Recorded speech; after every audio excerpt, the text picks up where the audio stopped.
वक्रतुंड महाकाय सूर्यकोटी समप्रभ निर्विघ्नं कुरु मे देव सर्वकार्येषु सर्वदा। नमस्कार सर्वांना, श्री स्वामी समर्थ।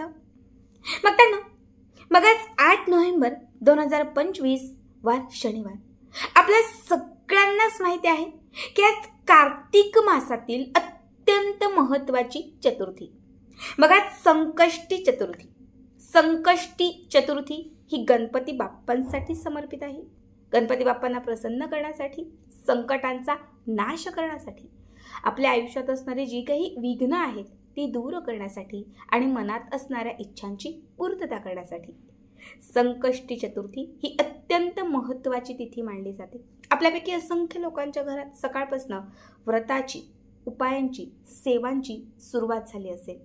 कुणी आज गणपती बाप्पांच्या मूर्तीवरती अभिषेक घातला असेल, कुणी आज गणपती बाप्पांसाठी मोदक बनवले असतील, कुणी बाप्पांना लाल रंगाचं जास्वंदाचं फूल दुर्वा अर्पण केले असतील, तर कुणी गणपती बाप्पांच्या मंदिरात गेलं असेल। प्रत्येकाने आपापल्या यथाशक्तीनुसार काही ना काही नक्कीच केलं असेल, कारण हा दिवसच असा आहे जो गणपती बाप्पांची कृपा प्राप्त करून घेण्यासाठी आणि मनात असणाऱ्या इच्छांची पूर्तता करण्यासाठी हा दिवस सर्वात महत्त्वाचा मानला जातो। बघा, आज या व्हिडिओमध्ये मी तुम्हाला याच संकष्टी चतुर्थीला करावायचा एक सर्वात सिद्ध, अत्यंत महत्त्वाचा उपाय सांगणार आहे। आज रात्री झोपण्यापूर्वी फक्त हा एक मंत्र तुम्हाला 7 वेळा म्हणायचा आहे आणि त्याच्यासोबत एक छोटासा उपाय करायचा आहे। या मंत्राने आणि या उपायाने अवघ्या काही तासात तुम्हाला अनुभव यायला सुरुवात होईल, बाप्पांची कृपा होईल, मनातील इच्छा पूर्ण होईल। तुम्ही जे काही आज मागाल ते सगळं काही गणपती बाप्पा तुम्हाला देत जातील। आज रात्री जेव्हा तुम्ही झोपताय, 12ला झोपताय, 11ला झोपताय, 10ला झोपताय, जेव्हा तुम्ही झोपायला जाताय त्याच्या 5 मिनिटं आधी तुम्हाला एक छोटासा उपाय करायचा आहे। बघा, गणपती बाप्पांची जिथे मूर्ती असेल तिथे बसून हा उपाय करा। सगळ्यात पहिली गोष्ट म्हणजे या उपायासाठी तुम्हाला लागणार आहे तांदूळ। मोजून तुम्हाला 7 अख्खे तांदळाचे दाणे घ्यायचे आहेत, 7, आणि 7ही तांदळाचे दाणे कुंकू, म्हणजे त्याला कुंकू लावून ते लाल करायचे आहे।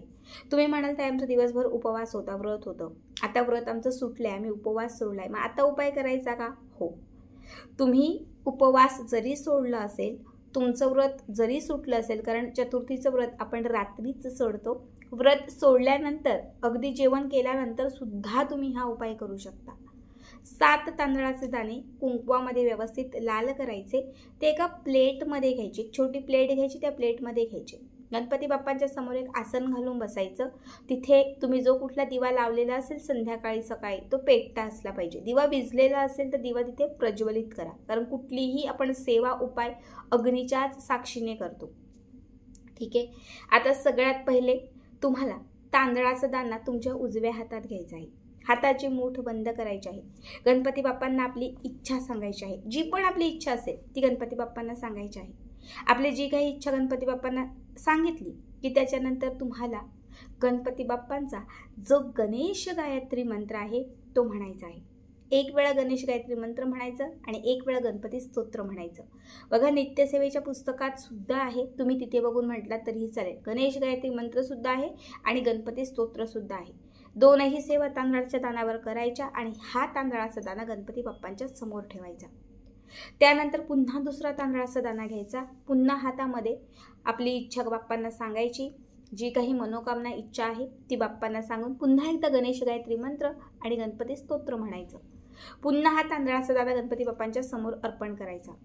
असे आपण घेतलेले 7च्या 7ही तांदळाचे दाणे एक एक करत बाप्पांचं स्मरण करत, इच्छा व्यक्त करत गणपती बाप्पांच्या तुम्हाला समोर ठेवायचे आहेत। एक 5 मिनिटं 7ही तांदळाचे दाणे गणपती बाप्पांच्या समोर ठेवून झाले की त्याच्यानंतर तुम्हाला लाल रंगाचा कागद किंवा लाल रंगाचं कापड घ्यायचं आहे। त्याच्यामध्ये हे 7ही तांदळाचे अभिमंत्रित केलेले दाणे तुम्हाला ठेवायचे आहेत। त्याची एक छान तुम्हाला पुडी करायची आहे। आता तयार केलेली ही तांदळाची म्हणजे 7 तांदळांची जी पुडी आहे ती तुम्हाला रात्री झोपताना तुमच्या उशीखाली ठेवायची आहे। सकाळी उठलात की गणपती बाप्पांच्या समोर ठेवायची, संध्याकाळी कामावरून आलात किंवा जे काही असेल ते झालं, रात्री झोपायला गेलात की ही पुडी बाप्पांच्या समोरून उचलायची आणि उशीखाली ठेवायची। कमीत कमी तुम्हाला पुढची संकष्टी येईपर्यंत पुढची म्हणजे 1 महिन्यापर्यंत ही पुडी रोज रात्री उशीखाली आणि सकाळी बाप्पांच्या समोर ठेवायची. पुढची संकष्टी येईपर्यंत तुमच्या मनात असणारी कितीही कठीण इच्छा असेल, अडलेली थांबलेली कुठलीही इच्छा असेल, ती इच्छा तुमची पूर्ण झाल्याशिवाय राहणार नाही. आता मी तुम्हाला दुसरा सुद्धा छोटासा एक उपाय सांगतेय. कामात यश येत नसेल, घरात बरकत येत नसेल, प्रगती होत नसेल, पैसा येत नसेल, धन वाढत नसेल, तर गणपती बाप्पांच्या समोर जर तुम्ही आज दुर्वा अर्पण केलेली असेल, गणपती बाप्पांच्या समोर अर्पण केलेली एक दुर्वा उचलायची. 1 2 4 5 7 कितीही उचला, पण तिथून दुर्वा उचलायची आहे. सफेद रंगाचं कापड घ्यायचं आहे. एक सफेद रंगाचं कापड घ्यायचं, त्या सफेद रंगाच्या कापडामध्ये ही दुर्वा ठेवायची. आपल्या घरात, देवघरात कुठेही सुपारी असेल तर ती सुपारी सुद्धा त्या कापडावर ठेवायची. दुर्वा आणि ती सुपारी दोनही गोष्टी सफेद रंगाच्या कापडात घट्ट बांधायच्या. गणपती बाप्पांचं स्मरण करायचं.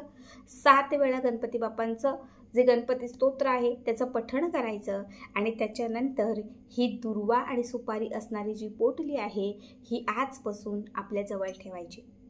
रात्री सोबत ठेवा. जेव्हा सकाळी उठाल, अंघोळ कराल, कामासाठी बाहेर पडाल, व्यवसायासाठी बाहेर पडाल, महत्त्वाच्या कामांसाठी जाल, इंटरव्ह्यूसाठी जाल, व्यवसायाच्या ठिकाणी जाल, नोकरीसाठी जाल, जिथे कुठे महत्त्वाच्या कामांसाठी बाहेर पडाल, तेव्हा दुर्वा आणि सुपारीची ही सफेद रंगात बांधलेली जी पोटली आहे ती आपल्यासोबत ठेवा. कायम यश मिळेल, गणपती बाप्पांची कृपा राहील. जे तुमच्या नशिबात सुद्धा नसेल ते सुद्धा तुम्हाला मिळेल. बघा, खूप सोपा, खूप साधा उपाय आहे, पण या उपायाने तुमच्या आर्थिक समस्या दूर होतील. अडचणी ज्या काही आहेत त्या निघून जातील. ज्या कामासाठी तुम्ही बाहेर पडाल, ज्या कामासाठी तुम्ही जाल, त्या प्रत्येक कामात तुम्हाला यश मिळेल. आता मी तुम्हाला जे 2 उपाय सांगितलेले आहेत ते 2ही करू शकता. कमीत कमी 1 तरी करा. ज्यांच्या इच्छा पूर्ण होत नाहीये, ज्यांची एखादी मनोकामना सतत अपूर्ण राहत आहे, त्याने आवर्जून करा. आणि आजचा हा व्हिडिओ कसा वाटला कमेंट करा. श्री स्वामी समर्थ.